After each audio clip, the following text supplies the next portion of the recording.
ကျွန်တော်သက်ဆောင်စုံတရားထုတ်နေအပရိညွှန်အကိတ်ညွှန်ပြီးအတိတ်လေးလောက်ပြီးတော့ပေါ့ဗျာသက်ဆောင်စုံတရားကြည့်လိုက်2 way ကို3 way style လောက်တယ်ထွင်ထားတာပေါ့ဗျာဘာလို့ထွင်ထားတာတော့ဆိုတော့ကြိုက်တဲ့ high quad ထက်လို့ရအောင် high quad တစ်မျိုး2မျိုး3မျိုး4မျိုးရှိတယ်အဲ4မျိုးလုံးတက်လို့ရအောင်လုပ်ပလိုက်တယ်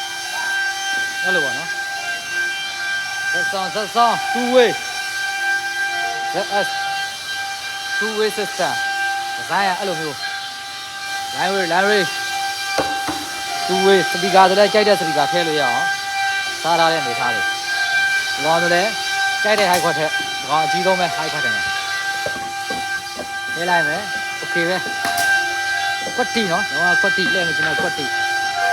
ဒါရတော့ဒီကောင်ရာကြီးခွက်တော့ကွက်တီအားချက်တင်နဲ့နောက်တစ်ခွက်ပါဇက်ပြေးလုံးဝကွက်တီကြိုက်တဲ့ဘာကြောင့်ခွက်တက်ဗျာရှုပ်လို့စိတ်မညစ်ရတော့ကြိုက်တဲ့ခွက်တက်ကျွန်တော်ကောင်လေးရိုက်ချက်ကလည်းတရက်ကိုအဆုံး30ထွက်တယ်